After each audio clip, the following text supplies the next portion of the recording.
என்னடா 500 கோடி 1000 கோடி நீ எப்ப பார்த்தாலும் கலெக்ஷன் பத்தியே பேசுறீங்க, நமக்கு நல்ல திரைப்படங்கள் தேவை, அது இருந்தாலே போதும் அப்படின்னு சொல்லும் போது தான் இந்த வீடியோ பார்த்தேன். கடைசி விவசாயி அப்புறம் மாமனிதன் படம் பார்த்தேன். ரொம்ப ஹார்ட்ஃபுல் சோல்ஃபுல்லாக இருந்துச்சுன்னா படம் பார்க்க யாரும் வரல, காசு வரல. ஸோ நல்ல திரைப்படம் கொடுத்த இவங்க இப்போ அடுத்த திரைப்படம் பண்ண முடியாம இருக்காங்க. நம்ம தமிழ்நாட்டில் நம்ம நிறைய நல்ல விஷயங்கள் தோக்கடிச்சிருக்கோம் எல்லாரும் சேர்ந்து. அந்த மாதிரி ஒரு கிரேட்டஸ்ட் கடவுளால் கொடுக்கப்பட்ட ஒரு படைப்பை பத்தி தான் இன்னைக்கு இந்த வீடியோல பார்க்கணும். ஹே கைஸ், ஸோ லாஸ்ட் 2 வீடியோவாக என்னால் வர முடியல. அதுக்கான காரணமும் சொல்லியிருந்தோம். எனக்கு குழந்தை பிறந்திருக்கு, பொன் குழந்தை. உங்களோட விஷஸ் எல்லாத்தையுமே நாங்கள் படித்தோம், ஆனால் ஒவ்வொன்றா ரிப்ளை பண்ண முடியல. ஸோ மனசார்ந்த நன்றிகள் எல்லா வாழ்த்துக்களுக்கும். இப்போ நம்ம பார்க்க போகிற படம் கடைசி விவசாயி. What a movie, one of the greatest movie of all டைம்ங்க. நம்ம இந்த மூவி எனக்கு பார்க்கும் போது ஃபர்ஸ்ட் எனக்கு என்ன ஃபீல் ஆச்சு அப்படின்னா, இந்த படம் பார்க்கும்போது நம்ம தமிழ்நாடோட எம்ப்ளம் இருக்கும் பார்த்தீங்களா, அந்த எம்ப்ளமோட ஃபுல் ரெப்ரசன்டேஷனாக தான் இந்த படத்தை பார்த்தேன். ஏன்னா அந்த டைலாகே வரும், தமிழ்நாடை யாரை ஆட்சி பண்ணுறான்னு கேட்டால் முருகன் தானே ஆட்சி பண்ணுறான், எப்பவுமே அவன் தானே. நம்ம மண் சார்ந்த படம், நம்ம ஊரில் நம்மளுடைய முன்னோர்கள், நம்மளுடைய குல தெய்வங்கள், நம்மளுடைய தெய்வ வழிபாடு எல்லாத்தையும் சொல்லக்கூடிய ஒரு படமா இது அமைஞ்சிருக்கு. இந்த வீடியோல இப்போ நம்ம நிறைய விஷயங்கள் பார்க்க போறோம். மெட்டாஃபர்ஸ் அண்ட் அனாலிசிஸ் எல்லாத்தையுமே என்ன சொல்லியிருக்காங்கன்றது. அதையும் தாண்டி இந்த மூவி தமிழ் சினிமால ஏன் உலக சினிமாலேயே எவ்வளவு முக்கியமான ஒரு படம், அதுக்கப்புறம் அது ஏன் தோக்கடிக்கப்பட்டது அப்படின்ற எல்லா விஷயங்களும் நம்ம ஆடியன்ஸ் கிட்ட போல்ஸும் கண்டக்ட் பண்ணிருக்கோம். அதோட ரிசல்ட்ஸ் வச்சு எல்லாமே நம்ம பேச போறோம். ஸோ பேசிக்கலி இந்த படத்தோட கதை என்னன்னு பார்த்தோம்னா, நம்மளுக்கு ஒரு வில்லேஜ்ல நிறைய கெட்ட அபசகுணங்கள்லாம் நடக்குது. அங்க இருக்கிற ஒரு ரொம்ப பழைய கால அரச மரத்துல இடி விழுது, அதுக்கப்புறம் மழை வரது இல்ல, தண்ணியே இல்ல, அதுக்கப்புறம் ஊனமா குழந்தைகள் பிறகுறாங்க. இந்த மாதிரி நிறைய நடக்குது. இதுக்காக அவங்க என்ன பண்றாங்கன்னா, குலதெய்வத்தை எல்லாரும் சேர்ந்து ஒரு வாட்டி கும்பிட்டு ஒரு பூஜை திருவிழா நடத்தணும்னா எல்லாம் சரியாயிடும். வருஷ காலம் கோயில் கும்பிடாதனாலதான் இதெல்லாம் நடக்குதுன்னு ஆத்தா சொல்லுது. அதுக்கப்புறம் எல்லா ஜாதிக்காரங்களும் சேர்ந்து இல்லாம அவங்களுக்குள்ள பிரிவினைகளும் இருக்கு. குலதெய்வ கோயில கும்பிடலாமியா, அடுத்த சாதிக்காரன் உள்ள விடக்கூடாதியா, சாதியை பத்தி பேசப்படாதா. சோ அதுவும் அந்த குலதெய்வ வழிபாட்டுல தான் சேரும். அதனால அந்த குலதெய்வ வழிபாடு பண்ணிட்டா நம்ம ஊர் பிரச்சனை தீந்துரும்னு சொல்லிட்டு பண்றதுக்காக போறாங்க. இதை பண்றதுக்காக தான் நம்ம ஊர்ல ஒன் ஆஃப் த ரொம்ப பெரியவர் மாயாண்டி, அவர்கிட்ட இருக்க நெல்லை வச்சுதான் குலதெய்வ பூஜை பண்ணணும்னு சொல்லிட்டு ஆரம்பிக்கிற கதை. கும்பிடுவான், நீ தான் அந்த நெல் போட்டு கொடுக்கணும். அவரை தடுக்கிறதுக்காக சில ஆன்டகனிஸ்ட் ஃபோர்ஸ்லாம் வேற மாதிரி ஃப்ரேம் பண்ணி நிறைய விஷயங்கள் நடக்குது. இதெல்லாம் எப்படி சமாளிச்சு கடைசியில் திருவிழா நடந்ததா இல்லையான்றது தான் பேசிக்கலி இந்த கதை. இப்போ முக்கியமா பார்க்க போற விஷயம் என்னன்னா, நம்மளுடைய லாஸ்ட் ஒரு 2 வீடியோஸ்ல சொல்லியிருப்போம், கருத்து என்ன வேணா சொல்லுங்க, ஆனா அதை பயங்கரமா சொல்லுங்க அப்படின்னு சொல்லிட்டு. ஸோ இந்த மூவில நீங்க பாத்தீங்கன்னா இதோட ட்ரோப்ஸ் அண்ட் ஆர்கிடைப்ஸ்லாம் நீங்க பாத்தீங்கன்னா, நம்ம பாக்குற எப்பவும் போல இருக்கிற அதே ட்ரோப்ஸ் அண்ட் ஆர்கிடைப் தான். அதாவது ஒரு விவசாயி பத்தி படம், கார்பரேட்ல ஒரு வில்லன் இருப்பாங்க, போலீஸ்ல ஒரு வில்லன் இருப்பாங்க, ஊர்ல ஒரு கெட்டது செய்யற ஒரு ஆள் இருப்பான். ஸோ இதே தான் இந்த படமும் நீங்க யோசிச்சு பாத்தீங்கன்னா, ஆனா படம் பார்க்கும்போது உங்களுக்கு அது ஃபீல் ஆகாது. Because of the director, because of the great Manikandan sir, and அதை அவரை எப்படி கையாண்டிருக்காரு அப்படின்னு. இதுதான் மிஷ்கின் சாரும் இதுல சொல்லியிருப்பாரு. கடைசி விவசாயி ஆர்டிஸ்டிக்கலி மேட் ஃபிலிம், அதை நான் ஆர்ட் ஃபிலிம்னு சொல்ல மாட்டேன். ஸோ இது நம்மளுக்கு யோசிச்சு பார்த்தா ஒரு கமர்ஷியல் ஃபிலிம் மாதிரி தான், பட் ஆர்டிஸ்டிக்லி மேட். நவ் ரொம்ப முக்கியமான விஷயம் அண்ட் த க்ரௌட் ஃபேவரட் விஷயம், கேரக்டரிஸ்டிக்ஸ் அண்ட் மெட்டஃபர்ஸ் பற்றி இப்போ பார்த்துடலாம். சந்தைக்கு போய் வராக்க என்ன சொல்ற, சந்தைக்கா போய் வர. இதுல ஃபர்ஸ்ட் திங் நம்ம பார்த்தோம்னா, நம்மளோட மாயாண்டி தாத்தா அவருக்கு காது சரியா கேட்காது. என்ன சொன்னீங்க? இது நம்மளுக்கு ஓகே ஓல்ட் ஏஜ்னால எல்லாம் யோசிச்சிருப்போம்ல. பட் ஆனால் அந்த கேரக்டரிஸ்டிக்ல ஒரு சூப்பரான டீடைல் என்னன்னா, நம்மளுக்கு ஆல்ரெடி கேள்விப்பட்டிருப்போம். நம்மளுக்கு ரஜினி சார்லாம் சொல்லியிருப்பாரு, ஒரு தவளை ஏறிட்டு போயிட்டே இருக்கு மேலே, ஏன்னா அது காது கேட்காது அதனால. ஸோ அதே மாதிரி தான் இந்த உலகம் சுற்றி அவரை நிறைய கெட்டதுக்கு இது பண்ணிக்கிட்டே இருக்கு, லேண்டை வித்துட்டு நிறைய சொல்லிட்டே இருக்கு. ஆனால் அவருக்கு காது எதுவும் கேட்காது. இவர் தெரிஞ்ச விஷயத்த பண்ணிட்டு நேராக போயிட்டே இருப்பாரு அவர். ஸோ அவரோட இன்னர் வாய்ஸ் மட்டும் தான் அவர் கேட்கும். அவர் நம்புற விஷயத்தை வச்சுட்டு அவர் வாழ்க்கையை லீட் பண்ணிட்டு போயிட்டே இருக்காரு. இந்த விஷயத்த நீங்க த்ரூ அவுட் இந்த மூவி நீங்க பார்க்கலாம். நல்லா இருக்கியா, என்ன சொல்றீங்க, என்ன பண்ணிட்டு இருக்கீங்க, என்ன சொல்ற, உன்னை பார்க்கணுங்காரு. என்னது அடுத்தது நம்மளுக்கு சுரேஷ் கேரக்டர். ஏப்பா ஷாம்பு இருக்கு இதுல எந்த ஷாம்பு போட்டாலும் முடி முளைக்க மாட்டேங்குது. ஸோ அவர் நீங்க பாத்தீங்கன்னா காமெடியா இருக்கும், நடுவில் நிறைய கிளிப்ஸ் வரும், நிறைய விதமா ட்ரை பண்ணிட்டே இருப்பாங்க முடி வளர வைக்கிறதுக்காக. ஆனா அதுல ரொம்ப இன்ட்ரெஸ்டிங்கா சீரியஸான விஷயம் என்னன்னா, இதுதான் நம்மளோட நிலங்களோட ஃபியூச்சர். அங்க டாக்டர் கிட்ட அவர் போறாரு ஆக்சுவலி சுரேஷ். அவர் ட்ரீட்மெண்ட் பண்ணும்போது டாக்டர் டைலாக் சொல்லுவார், அது என்னன்னு பாருங்களேன். பூமி உருண்டேன்னு தெரிஞ்ச பிறகு வந்திருக்காரு, குணமாகவும் பார்ப்போம். ஸோ இதுதான் நம்மளோட நிலங்களோட ஃபியூச்சர். நம்ம ஆல்ரெடி ஓவரா டேமேஜ் பண்ணி நிறைய ப்ரிசர்வேட்டிவ் எல்லாம் போட்டு நம்ம நிலத்தை நாசம் பண்ணிட்டோம். இதுக்கப்புறம் நீங்க என்னதான் முக்குனாலும் அந்த செடியே வளராது ஃபியூச்சர்லன்றது தான் அந்த சுரேஷ் கேரக்டர். நீங்க பாத்தீங்கன்னா படத்தோட கேரக்டர்ஸ்ல தாத்தா ஒரு சைட்ல ஒரு ட்ராக் போகும், அப்புறம் விஜய் சேதுபதி அவரோட கேரக்டர் ஒரு சைடில் ட்ராக் போகும். அப்புறம் யோகி பாபு அவரோட யானை அந்த ட்ராக் ஒன்று போகும். அதுக்கப்புறம் இந்த சுரேஷ் இவருடைய மொட்டை தலை ஒரு ட்ராக் போகும். அதுக்கப்புறம் கருப்பன் அவரோட நீங்க ட்ராக் பார்த்தீங்கன்னா அவரோட ஒரு கில்ட் அண்ட் ரிடம்ஷன் ஆர்க் ஒன்று போயிட்டு இருக்கும். போன வருஷம் நாங்கள் தான் மயில கொண்டோம். இந்த மாதிரி பல பேரோட ட்ராக்ஸ் இருக்கு. இந்த சுரேஷ் மொட்டை மாமா கேரக்டரோட ஆர்க் நீங்க பார்த்தீங்கன்னா என்னதான் ஃபன்னியா இருந்தாலும் இவ்வளோ சிக்னிஃபிகன்ஸ் இருக்கிற ஒரு மீனிங் இருக்கு அது பின்னாடி. அடுத்து முக்கியமான விஷயம் நீங்க பாத்தீங்கன்னா இதுல விஜய் சேதுபதி சார் கேரக்டர் ஒரு கதை சொல்லுவார். திருச்செந்தூர் போயிருந்தேனப்பா, அங்க முறையே இல்லையா? முறை எங்கே போட்டேன்? கோச்சிட்டு போயிட்டானா? அந்த நமக்கு எல்லாம் தெரிஞ்ச அந்த மாம்பழ கதை எப்படி வந்து முருகர் நிஜமாவே உலகத்தை சுத்தி வர போயிட்டாரு, ஆனா விநாயகர் அப்பா அம்மாவை சுத்தி வந்து ஒரு ட்ரிக்ஸ் பிளே பண்ணிட்டாரு அப்படின்னு சொல்லிட்டு இந்த படத்துல நீங்க பாத்தீங்கன்னா அது இருக்கு. பிகாஸ் நீங்க நம்ம தாத்தா மாயாண்டி கேரக்டர் பாத்தீங்கன்னா ஒரு முருகர் மாதிரி அவர் இருக்கிற இடத்துல எப்பவுமே மயில்லாம் வரும்ல. அவர் கஷ்டப்பட்டு வயல் வச்சு உழுது நெல் போட்டு அதை அறுவடை செஞ்சு அதுக்கப்புறம் விவசாயிக்கு ஒரு வருமானம் வரும். ஆனா நீங்க அப்படியே இந்த சைடு யோகி பாபு பாத்தீங்கன்னா விநாயகர் மாதிரி அந்த 15 ஏக்கர் லேண்டை வித்து ஒரு யானை வாங்கிட்டாரு. நம்மகிட்ட இருந்து ஒரு 5 ஏக்கர் சேவக்காடு, ஆமா, அதை கொடுத்துட்டு அந்த யானை வாங்கினேன். யானை எதை குறிக்கும்? விநாயகர். அண்ட் அதுலயே டைலாக் வரும், ஒரு நாளைக்கு 3000 ரூபாய் கிட்ட கல்யாணி சம்பாதிக்கிறா அப்படின்னு சொல்லிட்டு. சாப்பாடு கல்யாணிக்கு உண்ட போக ஒரு 3000 ரூபா நிற்குது. 3000 நிற்குதா? ஸோ இப்போ நீங்கள் பார்த்தீங்கன்னா லேண்டை விற்று வெறும் ஒரு ஸ்மார்ட் ஒர்க் பண்ணி ஒருத்தன் அவ்வளோ சம்பாதிக்கிறான். ஆனால் விவசாயிகள் எல்லாமே இங்கே மயில் சார்ந்த நம்ம மெட்டஃபரிக்கலை காமிக்கிறாங்களே அவங்கலாம் கஷ்டப்பட்டு விவசாயம் எதுவுமே அழிஞ்சு போயிட்டு இருக்கு. பச்சை புள்ளையங்காடு ஒத்துக்கோட சாய. அடுத்தது வந்து ரொம்பவே முக்கியமான ஒரு விஷயம், இந்த படத்தோட ஒரு கோர் அந்த ஸ்பைனே இந்த மெட்டஃபர் தான். ஒரு தாய்க்கும் அது அந்த தாய்க்கான ஒரு குழந்தைக்கும் இருக்க ரிலேஷன்ஷிப் தான் வந்து ஒரு விவசாயிக்கும் அவரோட நிலத்துக்கும் பயிருக்கும் ஒரு ரிலேஷன்ஷிப்ன்ற மாதிரி. இதில் வந்து நம்ம மாயாண்டி தான் வந்து நெல் போடுவார். ஸோ அவர் வந்து வெளியில் இருக்க வரைக்கும் நெல் சூப்பராக வளர்ந்துட்டு இருக்கும். பட் ஃபர்ஸ்ட் அவரை வந்து ரிமைண்ட் பண்ணி உள்ளே வச்சதுக்கப்புறம் நெல்லில் முதல்ல அந்த ஸ்பிளிட் என்ஸ் உருவாகும். முனையெல்லாம் காரி போகுது, நீ வாய்ச்சிரியா குள்ளாக்காரர் வாய்ச்சிரா தண்ணி. ஸோ மாயாண்டி வந்து தண்ணி ஊற்றுப்பா ஒழுங்கான்னு சொல்லுவார். அவங்க போய் அதை பண்ணிட்டு இருக்கும்போது செகண்ட் டைம் அவரை வந்து இன்னும் 15 நாள் ரிமைண்ட் காமிச்சிடும். அப்படி ஆன உடனே பயிருக்கு என்ன ஆகும்னா பயிருக்கு வந்து பூச்சி தான் வர ஆரம்பிச்சிடும். நெல் பயிரை புழுவும் பூச்சியும் வெட்டி விட்டுருது. ஸோ இவர் ஆகிற எல்லா விஷயமும் பயிருக்கு அஃபெக்ட் பண்ணுது. ஸோ தாய்க்கு எல்லாமே ஆகிறது வந்து அந்த குழந்தைக்கு அஃபெக்ட் பண்ணுது. அந்த இடத்துல அது மட்டும் கிடையாது, பயிருக்கு எப்போ பூச்சி வருதோ தாத்தாக்கும் உடம்பு சரியில்லாமல் போகும். Yes, exactly. இது வந்து எப்போ ஆகும்னா எக்ஸாக்ட்லி நம்மளுக்கு வந்து பயிருக்கு பூச்சி கொல்லி போடுவாங்க. ஆமாம், பூச்சி கொல்லி வந்து ஆர்டிஃபிஷியலாக போட்டுருவாரு அந்த சுரேஷ் கேரக்டர். அது போட்ட உடனே அடுத்த ஷாட்டே வந்து தாத்தாவுக்கு வந்து ஊசி போடுவாங்க. எஸ். ஸோ கெமிக்கல் இங்கேயும் வருது, கெமிக்கல் அங்கேயும் வருது. தாத்தாவோட ஃபர்ஸ்ட் ஊசின்னு வேற சொல்லுவாங்க. வாழ்க்கையிலேயே அவரோட முதல் ஊசி அப்படின்னு சொல்லுவாரு. பேப்பர் பிடிச்சி ஊசி போடவில்லை, நெய் தான் போடுற போய். வெரி குட், நல்ல உடம்பு ஐயா. ஸோ வந்து குழந்தைக்கு ஆகிறது தாய்க்கு அஃபெக்ட் பண்ணுது. இதே மாதிரி தான் நீங்கள் கடைசியில் பார்த்தீங்கன்னா தாத்தாவோட பயிர் எல்லாமே வந்து செத்து போயிடும். ஸோ செத்து போனதுக்கப்புறம் மனுஷன் அப்படியே ஃபுல்லாக உள்ளே உடஞ்சி போயிடுவார்.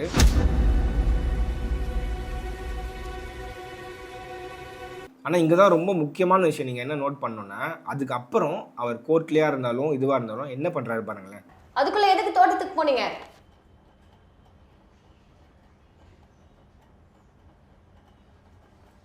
அம்மா, அங்க பயிரெல்லாம் செத்து போச்சுமா. ஒரு டைலாக் கூட பேச மாட்டார். அங்கே தான் நீங்கள் நோட் பண்ணீங்கன்னா அவர் ரிலீஸ் டைமில் அவர் ஒரு பெஞ்சில் வெளில உட்கார வச்சுட்டு இருப்பாங்க, ப்ரொசீஜர் நடக்குது அப்படின்னு சொல்லிட்டு. அங்கே தாத்தா வந்து அப்படியே ஒரு மரம் மாதிரி சாஞ்சிருவார். அந்த இடத்துல ஃபுல் டெட் அவர். ஐயா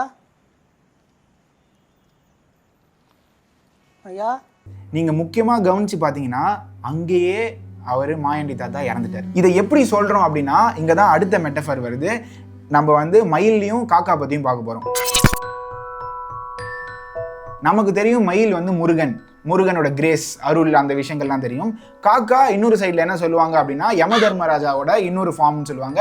அதுக்கப்புறம் இறந்துட்டா முன்னோர்கள் எல்லாமே காக்கா ஆயிட்டாங்க அப்படின்னு சொல்கிற ட்ரெடிஷனும் இருக்குது அப்படின்னு சொல்லிட்டு உங்களுக்கு தெரியும். இந்த படத்துலேயே நீங்கள் பார்த்தீங்க அப்படின்னா மயிலை ஃபஸ்ட் டைம் காய்க்கும் போதே அங்கே காக்காஸ் நிறைய உட்காந்துட்டு இருக்கும். அதுக்கப்புறம் அந்த வயலில் 3 மயில் இறந்து போகும் பார்த்தீங்களா. அந்த 3 மயில் என்ன சிக்னிஃபை பண்ணுது அப்படின்னா முருகர், வள்ளி, தேவானை. ஸோ அந்த 3 பேர் தாத்தாவும் சொல்லுவார். சுப்பிரமணியம் வாகனத்தை மயில் ராவணத்தை யாரும் கொல்ல முடியுமா? அந்த மயில் இறந்து போன ஷாட்டுக்கு அப்புறம் என்ன ஷாட் வருது பாருங்க. ஸோ காக்கா எல்லாமே பார்த்துக்கிட்டு இருக்கு. இப்போ நம்ம இந்த பேசிட்டு இருக்க சீனுக்கு வந்தா தாத்தா படுத்துட்டு இருப்பாரு, எல்லாம் சுற்றி நின்றுட்டு இருப்பாங்க. அப்போ சவுண்டை கவனிங்க. ஸோ காக்கா சவுண்ட் கேட்குது. இந்த காக்கா சவுண்ட் கேட்கும் போது கிட்டத்தட்ட ஹிஸ் அவர் போயிட்டாரு, நம்மளுடைய முன்னோரா மாற போறாரு. என்னை பொறுத்த வரைக்கும் அவர் இறந்தே போயிட்டாரு. ஏன்னா நம்ம பார்த்துக்கிட்டே இருக்கோம், பயிருக்கு உடம்பு சரியில்லைனா இவருக்கு உடம்பு சரியில்லை, இங்க ஊசி போட்டா இங்க கெமிக்கல் போட்டா இங்க ஊசி போடுறாங்க, அங்க பயிர் செத்து போச்சு. ஸோ தாத்தாவும் செத்து போயிட்டாரு. அன்டில் நமக்கு இந்த ஒரு சவுண்ட் கேட்கும்.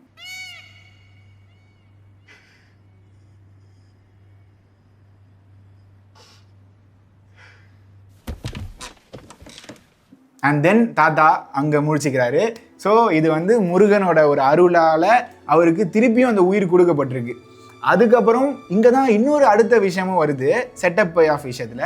ஃபஸ்ட்டு இந்த நிலத்தை வித்துருங்க அப்படின்னு சொல்லிட்டு 2 பேர் தாத்தா கிட்ட பேசுவாங்க.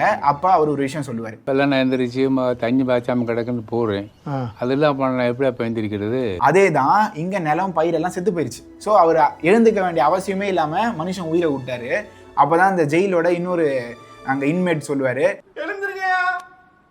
தோட்டத்துக்கு தண்ணி பாய்ச்ச போலாம், தாத்தா வாங்க நம்ம பயிருக்கெல்லாம் தண்ணி பாய்ச்சணும் அப்படின்னு சொன்ன உடனேவும் இறந்துப்பாரு. ஸோ அவருக்கு ஒரு பர்பஸ் இருக்குது, இதுதான் அவரோட பர்பஸ். இது இல்லைன்னா அவர் அடுத்த நாள் எழுந்துக்கே வேணாம், அவருக்கு ஒரு வாழ்க்கையே கிடையாது. அவர் மூச்சு இது எல்லாமே இந்த விவசாயம் அண்ட் முருகனோட அருளால் அது திருப்பியும் ரெஸ்யூம் ஆகுது.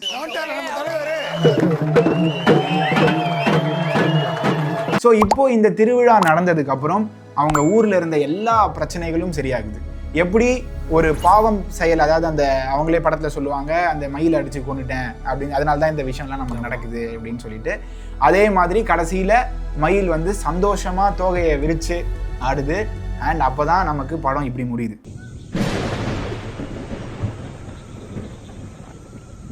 அப்படியே மழையில் நல்லா கொண்டாட்டமாக பயங்கரமாக முடியுது. அந்த எதிர்பார்த்த மழை வந்துருச்சு. ஊரில் கல்யாணம் ஆகாதவங்களுக்கு கல்யாணம் ஆகுது. அதுக்கப்புறம் எல்லா ஜாதிக்காரங்களும் சேர்ந்து அவங்க குலதெய்வத்தை கொண்டாடுறாங்க. ஸோ எல்லாத்தோட ஆர்க்கும் கம்ப்ளீட் ஆகி ஊரில் இருக்கிற எல்லா பிரச்சனையும் தீர்ந்துருச்சு. இங்கே தான் நம்ம அடுத்து முக்கியமாக பேசுகிற விஷயம் ஸ்பிரிச்சுவாலிட்டி, ஆன்மீகம். இது ஒன் ஆஃப் த கிரேட்டஸ்ட் மூவிங்க. நம்ம ஊரில் பேசின ஆன்மீகம், நான் ஃபஸ்ட்டே சொன்ன மாதிரி நம்ம தமிழ்நாடோட எம்ப்ளமில் என்ன இருக்கோ அதோட பிரதிபலிப்பு தான் இந்த படமே. ஒரு ஒன்னஸ், அதாவது எல்லாரும் சமம், எல்லாமே சமம் அப்படின்னு பேசுகிற ஒரு கிரேட்டஸ்ட்டு ஃபிலாசபி மட்டும் இல்லை, ஒரு வழிபாடாகவே இருந்த ஒரு விஷயத்த பேசுது. ஒரு விஷயம் சொல்லுவாங்க, எல்லா இடத்துலையும் காட் இஸ் வித்தின், அந்த மாதிரியான விஷயங்கள். பட் நம்ம தமிழ் மொழியில் நீங்கள் பார்த்தீங்கன்னா கடவுள்ன்ற அந்த வார்த்தைக்கான அர்த்தமே அதுதான் அப்படின்னு சொல்லிட்டு பல இன்டர்பிரிட்டேஷன் இருக்கு. கடந்து உள்ளே செல்வது, அதுக்கப்புறம் உள்ளத்தை கடப்பது, அதுக்கப்புறம் கடல் மாதிரி உள்ளே இருக்கு அப்படின்றது. இந்த 3 இன்டர்பிரிட்டேஷன் நிறைய பேர் சொல்லிட்டே வந்துட்டு இருக்காங்க. இது 3த்துக்கான பொருளும் ஒன்று தான். நமக்கு உள்ளே எல்லாமே இருக்கு. எல்லா சுமைகளையும் கடந்து நீங்க உள்ள போனா எல்லாமே ஒன்று, எல்லாமும் ஒன்று. அதுதான் நம்ம எல்லா சித்தரோட வழிபாடு, முருகன் வழிபாடு, எல்லா நம்ம ஊர்ல தோணுன எல்லா ஆன்மீகத்தோட வழிபாடும் அதுவாக தான் நம்ம பார்க்குறோம். இந்த படத்தோட ஸ்டார்டிங் கார்ட்லேயே நாங்கள் அதுதான் போட்டு ஆரம்பிச்சிருக்காங்க. இதுக்கு வந்து ஒரு ரொம்ப முக்கியமான சூப்பர் கேரக்டர் ரெப்ரசன்டேஷன் தான் நம்மளோட விஜய் சேதுபதி அண்ணன்.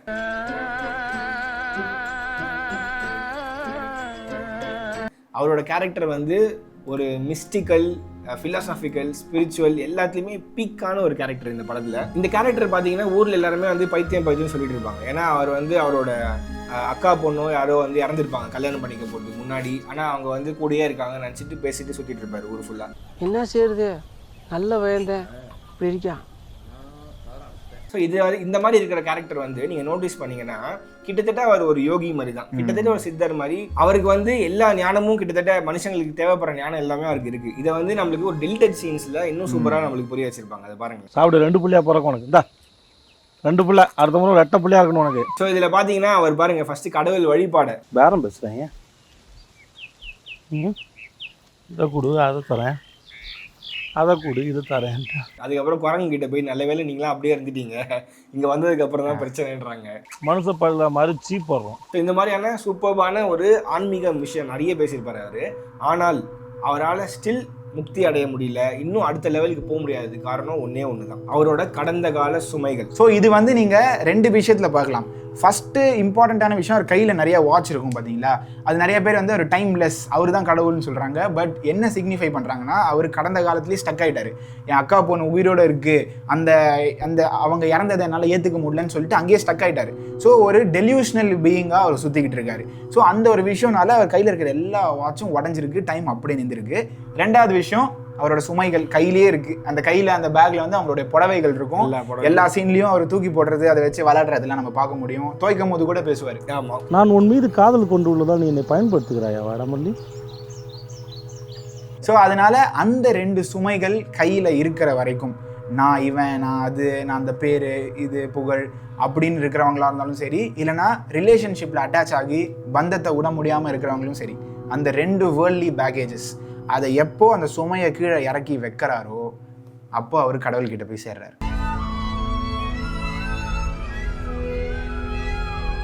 இதுக்கு தான் வந்து ஒரு பிரில்லியண்டான ஒரு சீனோட அவங்க காமிச்சிருப்பாங்க படத்தில்.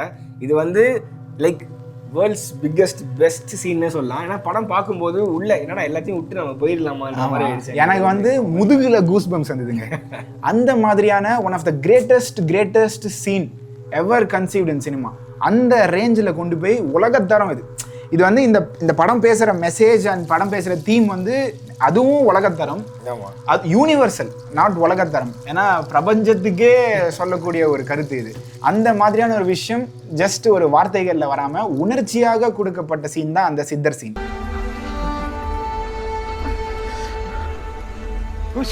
இந்த சீனில் வந்து நீங்கள் பார்த்தீங்கன்னா இது வரைக்கும் படத்தில் வந்து விஜய் சேதுபதி அந்த அவரோட லவ்வர் வந்து இருக்காங்கன்னு சொல்லிட்டு இருப்பாங்க.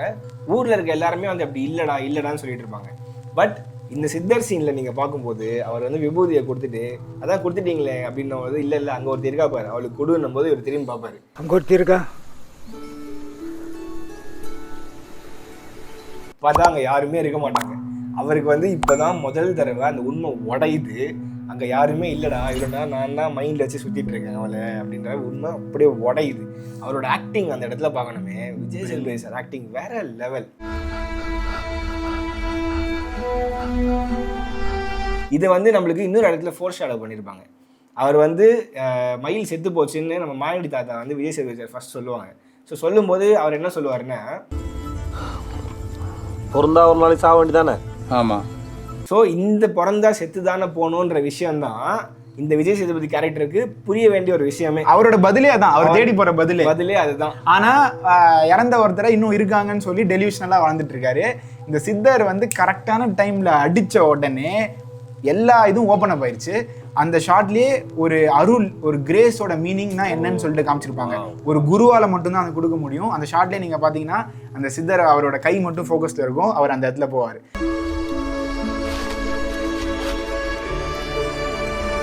ஸோ அவருக்கான அருள், அவருக்கான அந்த இது கிடச்சிருச்சு. இது நடந்த உடனே நம்மளுக்கு எல்லாருக்கும் தெரியும், அவர் மலை உச்சியில் போய் நிற்பார். வாட் அ ஷாட், வேற லெவல். அதுவும் சினிமாட்டோகிராஃபி கூட மணிகண்டன் சார் தான். லைக் அந்த ஃப்ரேம் ஷாட்டு எல்லாம் வந்து அப்படியே சில்லிங்காக இருக்குது நினச்சாலே எனக்கு. அவர் ஃபஸ்ட்டு பண்ணுற விஷயம் என்னென்னா, அந்த 2 பேக், அந்த 2 சுமையை அப்படியே ஃபஸ்ட்டு கீழே இறக்கி வைப்பார்.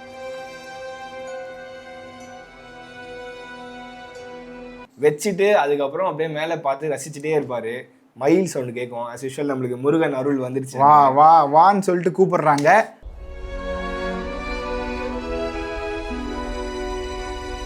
அதுக்கப்புறம் நம்மளுக்கு வந்து பார்த்தோன்னா மேகம் மூடி இருக்க மேகம் கொஞ்சம் அப்படியே திறந்து அதுலேருந்து ஒரு சன் ரேஸ் ஒன்று வரும். லைக் இறைவன் அப்படியே வெளியே தெரிகிறாரு. அதுக்கப்புறம் தலைவன் மறைஞ்சிருவான்.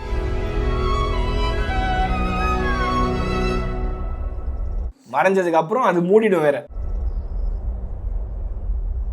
மாயமா மரணிச்சிட்டாரு. இட்ஸ் லைக் யூஎஃப்ஓல வந்து அந்த லைட் போட்டு ஆளை கூப்பிட்டு போவாங்கல்ல. ஸோ அந்த மாதிரியான ஒரு விஷயம். அவர் வந்து எல்லாத்தோடைய எல்லாமும் ஆயிட்டார். ஒரு அந்த லைக் அந்த சிவவெளின்னு சொல்லுவாங்கல்ல, எல்லாமே ஒன்று தான் அப்படின்ற அந்த ஒரு இடத்துல அவர் கரைஞ்சிட்டாரு. இதை தாத்தா வந்து சொல்லுவார். தாத்தா கிட்ட சொல்லும் போது, மறையில பறந்துட்டேன். இந்த பறந்துட்டான்றதுக்கு பின்னாடி இன்னொரு மீனிங்கும் வருது. என்னன்னா, முருகருடைய சித்தர்கள் பற்றி பேசுகிறாங்கல்ல, இந்த மண்ணில் தோன்றின ஆன்மீகம். ஸோ அதில் அஷ்ட சித்தி அப்படின்னு சொல்லிட்டு ஒன்று இருக்குது. சித்தர்களுக்கு எப்போ ஏன் சித்தர்னு பேர் வந்ததுன்னா, சித்திஸ் ஒரு 8 சித்தி இருக்குது. அந்த சித்தியை ஆளுமை படைச்ச உடனே அவங்களுக்கு சித்தர்கள் அப்படின்னு சொல்லிட்டு பேர் வரும். இந்த அஷ்ட சித்தி என்னன்னு பார்த்தோம்னா, நம்மளோட சைஸை வந்து ஒரு அணு அளவு குறைக்கிறது ஒன்று, அப்புறம் எவ்வளோ பெருசாக வேணாலும் ஏற்றுறது ஒன்று, அப்புறம் எங்கே வேணாலும் டெலிபோர்ட் பண்ணி பறந்து போகிறது ஒன்று. ஸோ இதுதான் இந்த படத்தில் வந்திருக்கு. இந்த மாதிரி அவ்வளோ சித்திஸ் இருக்குது. இந்த சித்திஸை வச்சு தான் மார்வல், டிசி சூப்பர் ஹீரோஸே வந்திருக்கு. நம்ம பார்த்தீங்கன்னா நம்ம ஊரோட விஷயங்களை வச்சு இன்னும் நிறையா படம் எடுக்க முடியும். பட் அது நம்ம ஊரில் எடுத்தால் தேட்டரில் ஓடாது. அண்ட் அதே மாதிரி தான் ஒன்னஸ்னா என்ன, ஜஸ்ட் ஒரு அனிமல், விலங்கு அது மட்டும் இல்லாமல் எல்லா ஜாதிக்காரங்கள் எல்லா இதுவும், அதுதான் ரூடிமெண்ட்ரி. பழைய காலத்து மாதிரி குரங்கு மாதிரி இது ஏன் இனம் ஓ இனம் அப்படின்னு சொல்லிட்டு நாய் குரங்கு மாதிரிலாம் சண்டை போடாமல் மனுஷனாக வருதுன்னா எல்லாமே ஒன்று அப்படின்னு சொல்லிட்டு அந்த புரிதல் வருது தான் மனித தன்மையே. அதுக்கப்புறம் ஜஸ்ட் அதர் லிவிங் பீயிங்ஸ் மட்டும் இல்லாமல் பாறை, மலை, அது இது, காற்று, அந்த வெளி, நத்திங்னஸ் எல்லாமே நான் தான் அப்படின்னு உணர்றது தான். அதை தான் அகெயின் இங்கேயும் சொல்லியிருக்காங்க. இதில் வந்து என்னென்னா, நம்ம ஊரில் வந்து கடவுள் வரணும், அப்போ தான் நல்லது நடக்கும்னு சொல்லிட்டு, அதே மாதிரி நம்ம கடவுள் வரணும்னா திருவிழா கொண்டாடணும். திருவிழா கொண்டாடணுன்னா எல்லாமே தேவை. பறை அடிக்கிறதுக்கு அந்த ஜாதிக்காரங்க தேவை, அதுக்கப்புறமா ஒரு மண் குதிரை பண்ணுறதுக்கு இந்த ஜாதிக்காரன் தேவை. இவங்க எல்லாருமே வந்து ஊரில் ஃபுல்லாக பிரிஞ்சிருப்பாங்க. இவங்க எல்லாரும் சேர்ந்து ஒன்றா வந்து கடவுளுக்கு திருவிழா பண்ணால் மட்டும்தான் கடவுள் உள்ளே வருவார் ஊருக்குள்ளே. அப்போ தான் நல்லது நடக்கும். அந்த ஊர் இஸ் நத்திங் பட் நம்ம உடம்பு. ஆமாம். ஸோ இது எல்லாமே சேர்ந்து இந்த சமத்துவ எண்ணத்தோட இருந்தால் கடவுள் உள்ளே வருவார்ன்ற மாதிரி சிக்னிஃபை பண்ணுறாங்க. ஸோ நான் அந்த தமிழ்நாடு எம்பளம் சொல்லியிருந்தேன் பார்த்தீங்களா, அதே மாதிரி இங்கே இந்த படத்தில் வேற ஒரு விஷயம் என்ன நல்லா பண்ணுறாங்க அப்படின்னா, இங்கே இருக்கிற ஆன்டகனிஸ்ட் ஃபோர்ஸ், அதாவது வில்லன். இந்த வில்லன் யாருமே நான் வில்லன்றா, நான் வந்து இது பண்ணுவேன்டான்னு சொல்லிட்டு ஒரே கலரில் இல்லாமல், அதாவது கடைசி வரைக்கும் நான் வில்லன் தான் அப்படின்னு இல்லாமல் இந்த கெட்டவங்களை வந்து ரொம்ப ஹியூமனைஸ் பண்ணுறாங்க. அதாவது இந்த ஒரு போலீஸ் கேரக்டருக்கு வந்து இந்த தாத்தாவையோ இந்த வயலையோ பிடிக்கலன்னா அவருக்கு அதோட அருமை புரிஞ்சு அவர் மாறுறாரு. எப்பா இந்த 2 மணி நேரம் இங்கே தான் நிம்மதியாக இருக்கேன், மறுபடியும் அங்கே போக சொல்கிற.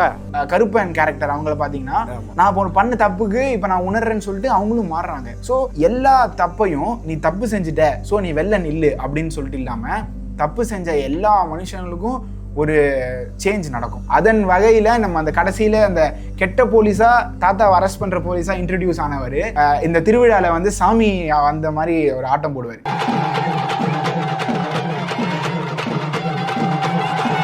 அவர் போட்ட உடனே நம்ம இந்த பேப்டிசம் அண்ட் இந்த விஷயங்கள்லாம் தண்ணி குத்துவாங்கல்ல, ஸோ அந்த கடவுள் அவர் மேலே தண்ணி குத்துறாங்க. அப்போ ஒரு பியூட்டிஃபுல் ஷாட் வருது. அவர் செஞ்ச பாவத்தை மட்டும் நம்ம அங்கே வாஷ் பண்ணல, அந்த எம்ப்ளம் போலீஸோட இந்தியன் எம்ப்ளம் வரும். ஸோ அவங்க எல்லாரோட பாவத்தையும் இது கழிக்குது அப்படின்ற மாதிரி எல்லாத்தோட இதையும் மாற்றுறாங்க. So that's very very very very beautiful. இந்த படத்தை பற்றி நீங்கள் வந்து அவ்வளோ பேசிக்கிட்டு போயிட்டே இருக்கலாம். இங்கே தான் நம்ம டைரக்டரை வந்து சொல்லணும். பிகாஸ் அவரோட டைட்டில் நீங்கள் பாருங்கள், எல்லா விஷயத்தையும் அவர் தான் பண்ணியிருக்காரு. இது வந்து ஒரு அவதாரம் எடுத்து வந்து இந்த படம் எடுக்கக்கூடிய ஒரு விஷயம். அந்த மாதிரியான இது பண்ணியிருக்காரு. Right from casting, acting, sound, making, music எல்லாத்த பற்றியும் பேசிட்டே இருக்கலாம்.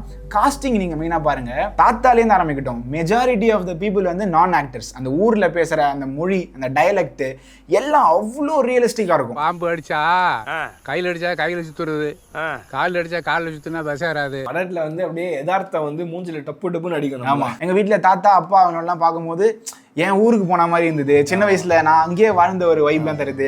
அந்த மண் வாசனை, அந்த சாணத்தோட ஸ்மெல் இதெல்லாம் எனக்கு அடிக்குது அப்படின்ற மாதிரி நம்ம டெலிபோர்ட் ஆகிட்டோம். காஸ்டிங்கில் முக்கியமாக நம்ம தாத்தா, விஜய் சேதுபதி, இவங்க நம்ம எல்லாம் புகழ்ந்தால் கூட ரொம்ப நுணுக்கமாக நீங்கள் கவனிக்க வேண்டியது வந்து அந்த ஜட்ஜம்மா. போலாம்யா, போலாம், இப்போ போலாம். உங்க தோட்டம் எங்க இருக்கு? ஸோ அவங்க பண்ற acting, what a beautiful acting. அவங்க குட் நைட் படத்துலையும் நடிச்சிருந்தாங்க, இதுலையும் நடிச்சிருந்தாங்க. Wonderful actor. அதை தொடர்ந்து நீங்கள் இதெல்லாம் எக்ஸ்பெக்டே பண்ண மாட்டீங்க. அந்த தாத்தாவை வந்து ப்ரொசீஜர் பண்ணி வெளில அனுப்புகிறாங்க பார்த்தீங்களா, அங்கே இருக்கிற போலீஸ் காஸ்டிங். சாதாரண ஒரு விவசாய குடும்பத்தில் இருக்கிறவருக்கு இவ்வளவு ரிஸ்க் எடுக்கிறாங்க. அவரை பாருங்களேன், இவர் பேசிட்டு இருக்கும்போது நல்லா சிரிச்சுக்கிட்டு இருக்காரு. இதெல்லாம் சொல்லி கொடுத்து வர வைக்கிற விஷயம் இல்லை, அங்கே வாழ்ந்தாதான் வரும். ஸோ அவர் பார்க்குற உருவமாக இருந்தாலும் சரி, அவர் பண்ணுற நடிப்பாக இருந்தாலும் சரி, நம்மளை அங்கே கூட்டிகிட்டு போகுது. So casting and acting is brilliant. And of course நம்ம அடுத்து முக்கியமாக பேச வேண்டிய விஷயம் வந்து லைவ் சவுண்ட். இந்த படத்துக்கு டப்பிங் கிடையாது, சிங்க் சவுண்டில் எடுத்திருக்காங்க. அதுக்கு நீங்கள் ஒரு எவிடன்ஸ் இருக்குது அப்படின்னு சொன்னீங்கன்னா இந்த சீனில் இவர் பேசுறத பாருங்க. அவர் பேசும்போது உணர்ச்சியில் உள்ள இருக்கிற டேப் விட்டு போய் மைக் கீழே விழுந்துருச்சு. ஸோ அவர் கீழே மைக் அங்கே தொங்கிட்டு இருக்கு. இந்த மாதிரி தான் எல்லாருக்கும் மைக்கை அங்கங்கே வச்சிருக்காங்க, அங்கங்கே பூம் மைக்ரோஃபோனில் எடுத்திருக்காங்க. ஸோ இந்த லைவ் சவுண்ட் அப்படின்றதே வந்து ஒரு மிகப்பெரிய ஸ்டெப். அதோட காஸ்ட் நீங்கள் மணிகண்டன் சார் என்ன சொல்கிறாரு அப்படின்னா, இந்த படத்துக்கு லைவ் சவுண்டுக்கான பட்ஜெட் தான் காக்கா முட்டை படத்தோட ஃபுல் பட்ஜெட்டுமே. ஸோ அப்போ எவ்வளோ பெரிய லீப் பாருங்க.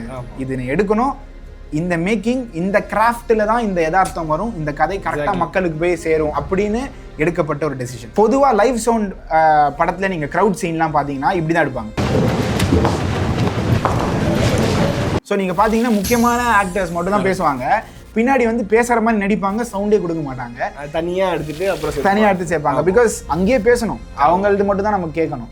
ஸோ அந்த மாதிரி தான் இந்த படத்தோட மார்க்கெட் சீன் நீங்கள் பார்த்தீங்கனாலும், அப்புறம் க்ரௌட் சண்டை போடுற சீன் நீங்கள் பார்த்தீங்கனாலும் ரொம்பவே கஷ்டப்பட்டு எடுக்கப்பட்ட சீக்வன்சஸ். உதாரணத்துக்கு நீங்கள் சொல்லணும்னா, யார் பேசுவாங்க அப்படின்னு சீன் எடுக்கிறதுக்கு முன்னாடியே அவங்களுக்கு தெரியணும். ஏன்னா அவங்களுக்கு மைக் ஒட்டணும். ஆமாம், நீங்க அப்படியே அந்த ஒரு டைலாக் போட்டு விடு, இந்த டைலாக் போட்டு விடே கிடையாது. இந்த கடைசி திருவிழா கிளைமேக்ஸ்ல பாத்தீங்கன்னா தாத்தா எங்கப்பா நெல்லு கொண்டு வரேன்னு பேசுறாங்கன்னா யார் பேசணும் அப்படின்னு முன்னாடியே டேரக்டருக்கு தெரியணும். அப்பதான் அவங்களுக்கு மைக்கை கொடுக்க முடியும். பின்னாடி மேல ஃபிளைட் பறந்தா கட்டு, பின்னாடி வேற வேணா சவுண்ட் போட்டா கட்டு, நம்ம க்ரூ கேமரா டிபார்ட்மெண்ட் நடக்கிறாங்க அப்படின்னா கட்டு. இதுல ஒரு வகையில் நல்ல விஷயம் என்னன்னா, இந்த மாதிரி ஒரு கிராமத்துல போய் எடுத்ததுனால சுத்தி நாய்ஸ் அந்த கருமெல்லாம் அங்க இருக்காது, நம்ம சிட்டியில இருக்க அளவுக்கு இருக்காது. அண்ட் நெக்ஸ்ட் நம்ம தோட்டாதாரணி சார் ஆர்ட் டைரக்ஷன்.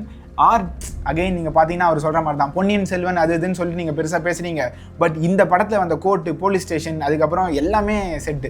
எனக்கு இந்த படம் செட்டு போட்டு எடுத்த மாதிரி எனக்கு தெரியல. படம் பார்க்கும்போது ஒரு ஃபீல் அப்படி வரவே இல்லை. ஏன்னா நம்ம அங்கேயே போன மாதிரி இருந்தது. பட் நிறைய செட்டு, அதுக்கப்புறம் இந்த மயில் இறந்து போயிருக்கும் அதோட ப்ராப்பு, அதை எவ்வளோ ரியலிஸ்டிக்காக பண்ணியிருக்காங்க அப்படின்றது எல்லாமே பியூட்டிஃபுல் ஒர்க். இந்த படத்தில் வேலை செஞ்ச ஒவ்வொருத்தரும் பயங்கரமான ஒரு கான்ட்ரிபியூஷன் கொடுத்துருக்காங்க. இந்த படம் மனுஷங்களால் பண்ணுற படம் கிடையாது. இது ஒவ்வொரு 50 வருஷத்துக்கும் 100 வருஷத்துக்கும் தன்னால் நடக்கப்படும்.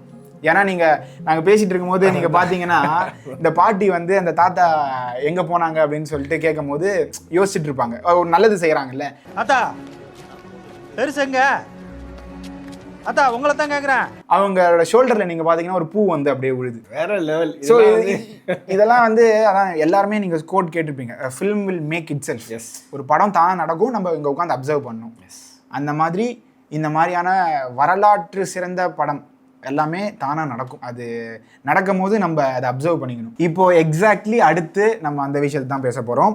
ஏன் இந்த படம் தோத்துச்சு? நம்ம எக்ஸ்பர்ட் எஃபெக்ட்ஸே சொல்லுவாங்க, ஏன் எப்போதாலும் கலெக்ஷன் பற்றி பேசுகிறீங்க, கலெக்ஷன் பற்றி பேசாதீங்க, கலெக்ஷன் ஒரு முக்கியமே இல்லை அப்படின்னு சொல்லும் போது தான் நாங்கள் இப்போ ரீசெண்டாக இந்த டைரக்டர் சொன்ன ஒரு விஷயத்தை பார்த்தோம். Numbers means it's the acceptance of the public. So when if you put an election, what do you talk about that? Seats.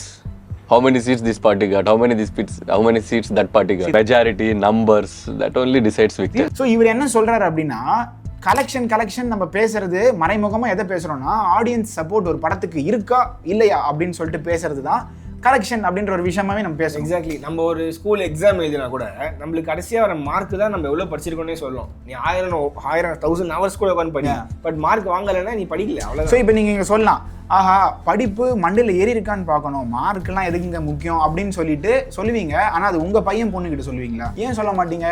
அவங்களுக்கு ஒரு வேலை கிடைக்கணும், வேலை எதை வச்சு பார்க்குறாங்க? மார்க்கை வச்சு பார்க்குறாங்க. அதே மாதிரி இந்த டேரக்டரும் சொல்லியிருக்காரு, ஒரு எலெக்ஷனில் ஒரு அரசியல்வாதி பற்றி பேசும்போது எவ்வளோ சீட் யார் வின் பண்ணியிருக்கா அப்படின்னு தான் முக்கியம் அப்படின்னு சொல்லிட்டு பேசுகிறாங்க.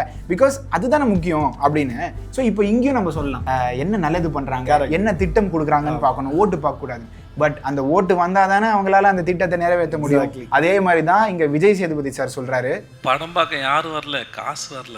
அதே மாதிரி தான் இங்கே சுந்தர் சி சார் அன்பே சிவம் படத்துக்கும் சொல்கிறாரு. அன்பே சிவம் பண்ணதுனால எனக்கு ஆதாயங்களை விட இழப்புகள் அதிகம். இந்த மாதிரி நம்மளுக்கு 1000 எக்ஸாம்பிள் இருக்கு. அண்டர் ரேட்டட் ஃபிலிம் 1700 அப்பயே ஓட வச்சிருக்கணும். அப்புறம் அன்பே சிவத்தை அப்பயே நம்ம இன்னும் பேசிட்டு இருக்கோம் இதே மாதிரி. ஆனால் நம்ம என்ன பண்றோம்? இப்போ அடுத்து அதர் ஸ்டேட்ஸ்ல நீங்க பாத்தீங்கன்னா, ஐயோ இந்த படம் அதுக்கு 1000 கோடிக்கெல்லாம் எதுக்கு இங்க முக்கியத்துவம் கொடுக்குறீங்க அப்படின்னா, இங்க மணிகண்டன் அப்படின்ற ஒரு ப்ரொடியூசர் இருக்கும், விஜய் சேதுபதி அப்படின்ற டிஸ்ட்ரிபியூட்டருக்கும் கோடி ரூபாய் கிடைச்சிருந்ததுன்னு வச்சுக்கோங்க ப்ராஃபிட்ல எக்ஸ்ட்ரா இந்த மாதிரி படம் கொடுத்துக்கிட்டே இருப்பாங்க. ஸோ அதனால தான் கலெக்ஷன்றது அவ்வளோ முக்கியமான ஒரு விஷயம். கலெக்ஷன் நம்ம பேசுறது யாருக்கோ சம்பாதிச்சு கொடுக்குற பணத்தை பற்றி இல்லை. இந்த படம் மாதிரியே இன்னொரு படம் உங்களுக்கு அமையணும் அப்படின்னா கலெக்ஷன் தேவை. புஷ்பா 2 பற்றி எல்லாரும் பேசுகிறீங்க. தமிழ்நாடு புஷ்பா 2வோட கலெக்ஷன் நீங்கள் பார்த்தீங்கன்னா இந்த படத்துக்கு வந்த கலெக்ஷனை விட 1000 மடங்கு அதிகம்.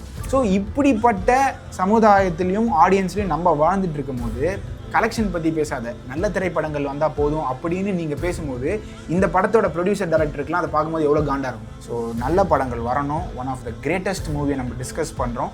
பட் கலெக்ஷன் ரொம்ப முக்கியம். ஏன்னா அதுதான் அவங்கள வாழ வைக்க போகுது, அடுத்த படங்கள் பண்ண வைக்க போகுது. இப்போ நம்ம யூடியூப் போல்ஸுக்கு வருவோம். நம்ம யூடியூப் போல்ஸ் நம்ம என்ன கேட்டிருந்தோம் அப்படின்னா, ஒரு படம் நீங்க தியேட்டருக்கு போய் பார்க்க வைக்கிற அந்த ஒரு ஃபேக்டர் எது? ஸோ அதோட வின்னர் நீங்க பாத்தீங்கன்னா of course star cast and crew. ஒரு பெரிய ஆக்டர், ஒரு பெரிய டைரக்டர் இருந்தால் தான் நான் தியேட்டருக்கே போவேன்னு சொல்லிட்டு உண்மையாக சொல்லியிருக்காங்க.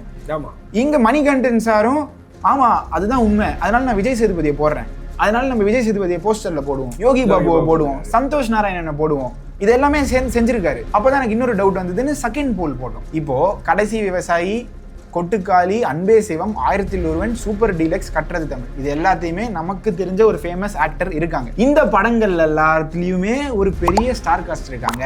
ஆனாலும் நீங்க ஏன் தியேட்டருக்கோ இதுக்கோ போய் பார்க்கல? ஏன்னா போன போல நீங்க என்ன சொல்லியிருந்தீங்க, ஸ்டார் காஸ்ட் முக்கியம், இதெல்லாம் இருக்காங்களே இப்போ, ஆனாலும் ஏன் இந்த படம் வந்து தோத்துருச்சு அப்படின்னு சொல்லிட்டு கேட்டா அதோட வின்னர் வந்து ப்ராப்பர் ப்ரொமோஷன்ஸ் இல்ல. I am not aware of it. தெரியாது அந்த படம் அப்படின்றாங்க. இதை வந்து எவ்வளோ நம்ப முடியும்னு எனக்கு தெரியல. பட் அது ஒரு ஃபேக்டர் கண்டிப்பா இருக்கு.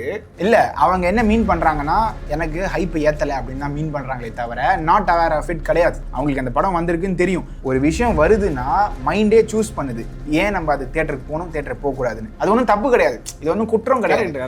we are just analyzing ஆடியன்ஸோட பிஹேவியர். எது உங்களை தியேட்டருக்கு கொண்டு போகுது, தியேட்டருக்கு கொண்டு போகல அப்படின்னு. இங்கே தான் வந்து எனக்கு என்ன தோணுதுன்னா, நம்ம மிஷ்கின் சாரை ரொம்பவே நம்மளுக்கு ஆல்ரெடி நிறைய கான்ட்ரவர்சி அவரை பற்றி வந்துடுச்சு. அவர் மன்னிப்பு கேட்டிருக்காரு, எல்லாம் சூப்பர். ஆனால் அவர் மாதிரியான ஒரு டேரக்டர்ஸ் மட்டும்தான் இதோ பண்ணி இந்த மாதிரியான படங்களில் ப்ரமோஷனுக்காக அவ்வளோ ஹெல்ப் பண்ணுறாங்க. ஏன்னா நீங்கள் இந்த படத்தை பார்த்தீங்கன்னா, நான் இந்த படம் பார்க்கறதுக்கு முன்னாடி ஒரு ரீல் பார்த்தேன். எத்தனை பேர் கடைசி விவசாயி பார்த்தீங்க? You should be ashamed of yourself. not the greatest film. அப்படி சொன்ன உடனே அப்போ ஃபோனை வச்சுட்டு உடனே போய் பார்த்த படம் தான். ஏன்னா நாங்கள் வந்து இந்த படம் எடுக்கும்போது எங்களுடைய ஃபீச்சர் ஃபிலிம் ஷூட்டிங்கில் இருந்தோம். நாங்கள் 1 இயருக்கு எந்த படமுமே பார்க்காத ரேஞ்சுக்கு போயிட்டு இருந்தது. இதை பார்த்த உடனே இந்த மாதிரியான ஒரு கட் பஞ்ச் கொடுத்து ஒரு பெரிய டேரக்டர் சொன்னாதான் நமக்கு வந்து ஒரு ஆமாம்ல இந்த படம்லாம் ஏன் நம்ம பார்க்கல அப்படின்னு சொல்லிட்டு இன்னும் இவ்வளோ பெரிய தப்பு பண்ணிட்டு இருக்கோம் அப்படின்னு சொல்லிட்டு ஃபீல் வருது. ஸோ எஸ், அதே தான் நீங்கள் இங்கே பார்த்தீங்கனாலும் ஏன் ஜெயிலர், விடாமுயற்சி கமர்ஷியல் படம் போடுறீங்கன்னு கேட்குறீங்க. நாங்கள் ஃபஸ்ட்டு தேவர் மகன், நாயகன் விச் இஸ் அ கமர்ஷியல் படம், பட் அதுக்கே எங்களுக்கு வியூஸ் வரல. ஸோ அந்த மாதிரி படங்கள், அப்புறம் 12 Angry Men போட்டிருப்போம், அது வந்து ரொம்ப கம்மி வியூஸ் நிற்குது. இந்த மாதிரி நின்றுது அப்படின்னா சேவை செய்யணும்னா சேவை செய்யலாம். ஆனால் எலக்ட்ரிசிட்டி பில், சம்பளம் கொடுக்கறது, சாஃப்ட்வேர் பே பண்ணுறது, இந்த எந்த விஷயங்களுமே முடியாது. ஸோ நீங்கள் சப்போர்ட் பண்ணிங்கன்னா தான் இந்த வீடியோக்கு எவ்வளோ வியூஸ் வருதோ, இந்த வீடியோக்குலேருந்து எவ்வளோ சப்ஸ்கிரிப்ஷன்ஸ் வருதோ, அப்போ தான் இந்த மாதிரியான வீடியோஸ் எல்லாராலையும் போட முடியும். வணிகம் ஹெச் வினோத் சார் சொல்கிற மாதிரி தான், எங்கே தேவை இருக்கோ அதுக்கேற்ற மாதிரி பிஸ்னஸ் உற்பத்தி பண்ணிக்கிட்டே இருப்பாங்க. இது வந்து நாங்கள் பண்ணுற சேவை கிடையாது, நீங்கள் பார்க்குறோன்னா குற்றமும் கிடையாது. பட் இப்படி பேசுகிறாங்க, இப்படி பேசுகிறவங்களுக்கான ரிப்ளை இது பாருங்கள். நம்மலாம் பேசுகிறோம், ஆனால் இந்த மாதிரி படமே வரக்கூடாதுன்றதுக்கான தடங்கள்லாம் வந்துக்கிட்டு இருக்கு. சொன்னீங்களே செஞ்சீங்களா அப்படின்ற மாதிரி தான். அண்ட் அனதர் இம்பார்ட்டன்ட் விஷயம் என்னென்னா, மலையாளம் படம் அது எதுன்னு சொல்லிட்டு சொல்கிறோம். ஆனால் மலையாளம் இண்டஸ்ட்ரியில் நீங்கள் பார்த்தீங்கன்னா பல ஆர்டிகல்ஸ் வருது, அதோட செலிபிரிட்டிஸும் பேசுகிறாங்க that one of the most loss incur பண்ணுற இண்டஸ்ட்ரி அதுவாக தான் மாறிக்கிட்டு இருக்குது. ஏன்னா நமக்கு தெரிகிற ஒரு 5 படம் 7 படம், அதை தாண்டி இருக்கிற எல்லாமே லாஸ். அதுக்கப்புறம் ஓடிடி பிளாட்ஃபார்ம்ஸ் வந்து அவங்ககிட்டேருந்து வாங்க மாட்டாங்க அப்படின்னு சொல்லிட்டு சொல்கிறாங்க. ஸோ என்ன தான் ரைட்டர்ஸ்க்கு முக்கியத்துவம் கொடுக்குற நாடாக இருக்கட்டும், பயங்கரமான மூவிஸ் கொடுக்குற நாடாக இருக்கட்டும், சப்போர்ட் இல்லைன்னா பிஸ்னஸ் அந்த பக்கமே போகாது. So with that will end this video guys.